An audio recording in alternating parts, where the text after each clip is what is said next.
Welcome to Echoes from the Mountain Chill Zone, a weekly space dedicated especially for teenagers and the challenges that you face in our ever-changing world. My name is Lorraine from Gracious Mountain Therapies, and I am your guide on this special journey.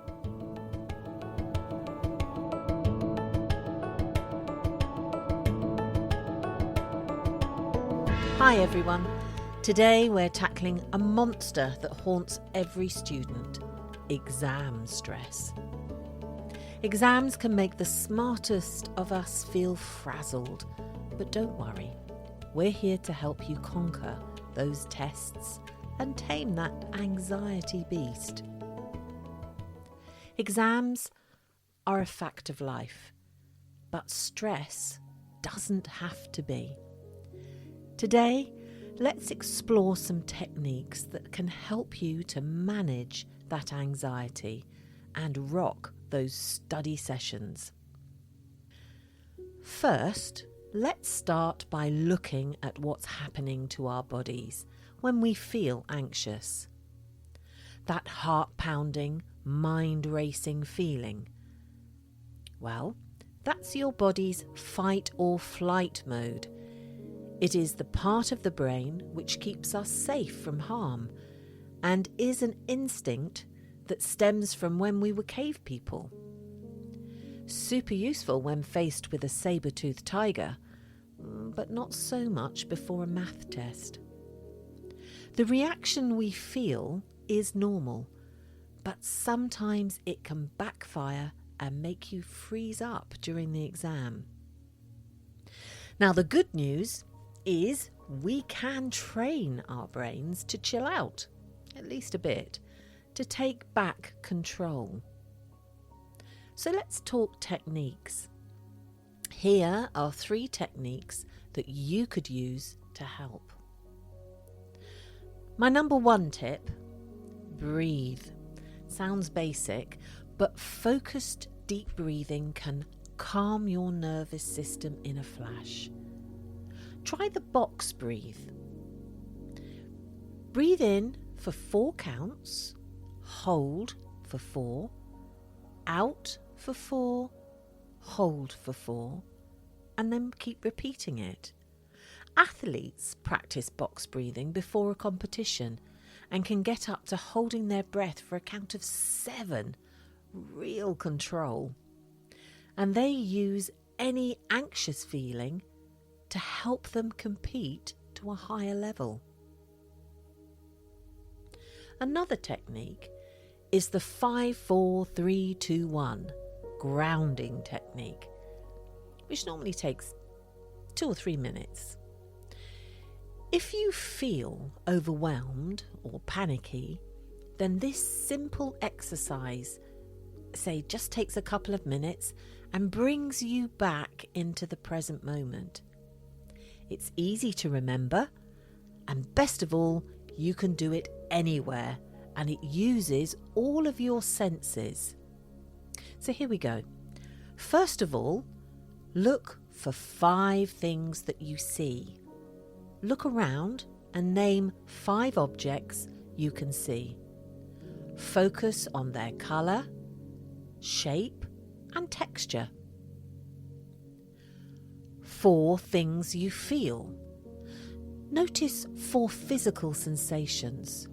The chair beneath you, the pen in your hand, the feel of your clothing, and that sort of thing. Then 3 things you hear. Identify 3 sounds.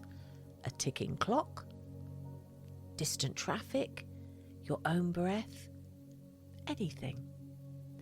Then 2 things you smell, even if it's subtle. Pick out 2 scents in the environment. And finally, 1 thing you taste. Notice any lingering tastes in your mouth, or simply focus on the taste of your own breath. 5-4-3-2-1 is a really useful technique and grounding technique to use. And finally, Visualize success. Picture yourself acing the test. It sounds cheesy, but it tricks your brain into feeling more confident. Again, this is something that the professional athletes do a lot, whether they're footballers, runners, gymnasts, or even the top business professionals. They all picture themselves achieving their goals. Just think of yourself with that certificate, that medal, with that mark. How will you look? How will you feel when you have achieved your goals? Of course, confidence is easier if you've actually studied. Let's face it, cramming the night before is a recipe for a brain meltdown. Instead, try spaced practice. Study a bit every day. It'll stick way better. It's like building a muscle. Consistent practice is way better than one giant exhausting workout. Giving yourself little breaks between studying is good. Go outside and take some fresh air, whether it's kicking a ball about, being creative, or having a chill with your friends or family. Also, find your study groove. Some people like total silence. Others need a bit of music. Experiment to find what works best for you. Okay, so you've done your studying and then comes exam day. First important thing is to fuel up. A good breakfast keeps your brain sharp, and don't forget that means keeping up the water as well as the food. Arrive early and do a quick breathing exercise to calm any last-minute jitters. The 5-4-3-2-1 technique is brilliant for this. During the test, if you hit a snag, don't panic. Skip the tough question and come back later. And remember, positive self-talk. Instead of saying, I'm going to fail, tell yourself, I have got this. I can do this. I'm going to do my best. Now, exams won't magically become fun, but you can definitely make them less scary.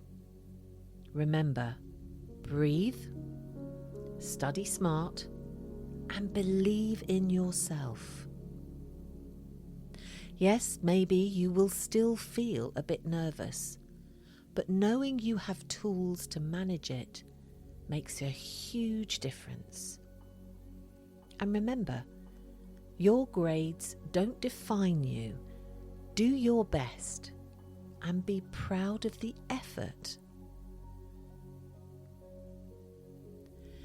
If exam anxiety feels overwhelming, please don't hesitate to talk to a teacher, a counsellor, or a parent.